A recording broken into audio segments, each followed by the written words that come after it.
السلام علیکم سامعین، 20 ربیع الاول اور 6 اکتوبر ہے۔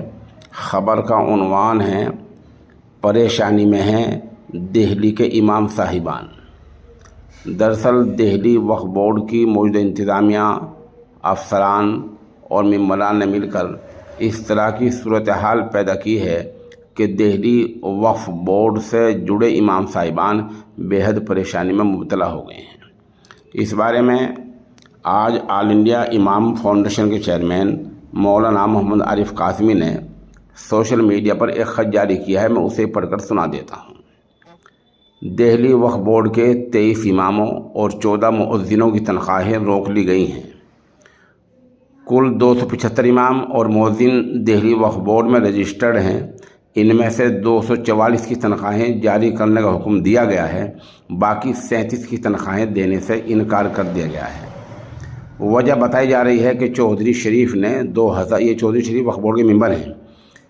چودھری شریف نے 2021 میں شکایت کی تھی کہ چیئرمین امانت اللہ خان نے کچھ اماموں کو بغیر بورڈ کی متفقہ تجویز کے رکھ لیا ہے۔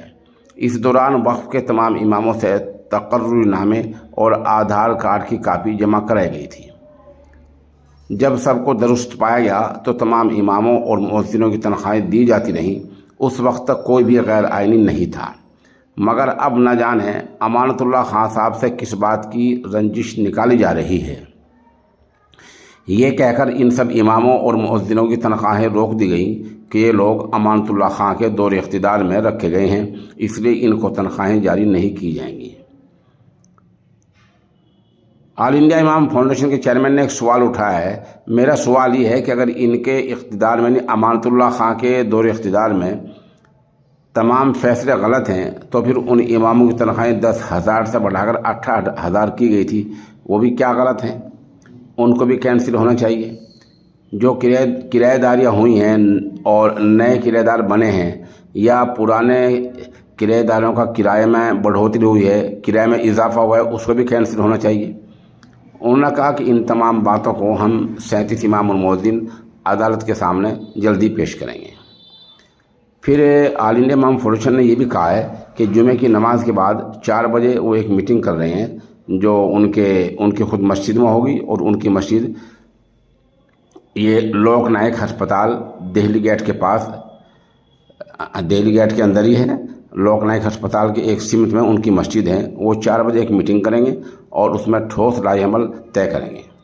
سوال یہ ہے کہ محض ایک ممبر آخر اتنا طاقتور کیسا ہو گیا کہ اماموں کی تنخواہوں کے لالے پڑتے جا رہے ہیں؟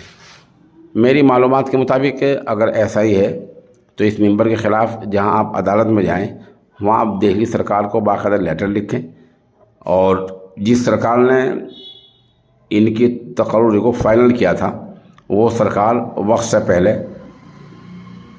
اس اپنی فائنل کرنے والی فائل کو واپس لے سکتی ہے، اور واپس نہ بھی لے تو ممبر کے اختیارات پر روک لگا سکتی ہے۔ ایسا قانون میں نے سنا ہے۔ اس سمت میں بھی امام صاحبان کو کوشش کرنی چاہیے، کیونکہ امام ایک ایسا فرد ہے جو مسلم سماج کی نمائندگی بھی کرتا ہے، شرعی نمائندگی کرتا ہے، سماجی نمائندگی کرتا ہے، اور 5 وقتہ نماز پڑھاتے ہوئے 24 گھنٹے کی ڈیوٹی دیتا ہے۔ پوری دنیا میں امام ہی ایک ایسی آسامی ہے کہ 24 گھنٹے ڈیوٹی دینی ہوتی ہے۔ 8 گھنٹے کی ڈیوٹی، 4 گھنٹے کی، 10 گھنٹے کی، 12 گھنٹے کی، 16-20 گھنٹے کام نہیں چلتا۔ امام کو 24 گھنٹے ڈیوٹی دینی ہوتی ہے، کیونکہ 5 وقتوں کے نماز کے اوقات الگ الگ ہیں۔ بیچ میں نماز جنازہ آ جائے، کوئی نکاح آ جائے، کوئی اور مسئلہ ہو جائے، وہ سارے کام امام صاحبان کو کرنے ہوتے ہیں۔ اول تو ان کی تنخواہیں کم ہیں، دوسرے ان کو پریشان کیا جا رہا ہے۔ میری بہت ہی مؤدبانہ درخواست ہے کہ ایسے لوگوں کو گھیرا جائے، عدالتی سطح پر بھی گھیرا جائے اور سرکار کی سطح پر بھی گھیرا جائے، اور جب آئندہ ممبر چننے کا انتخاب ہو تو اس میں اہل لوگ ایسا ماحول پیدا کیا جائے کہ اہل لوگ ممبر بن کر سامنے آ جائیں تو کم از کم امام صاحبان دوبارہ پریشانی کا شکار نہ ہوں۔ بہرحال یہ دہلی وقف بورڈ کا المیہ ہے کہ جہاں مسجد کے امام کو پریشان ہونا پڑ رہا ہے۔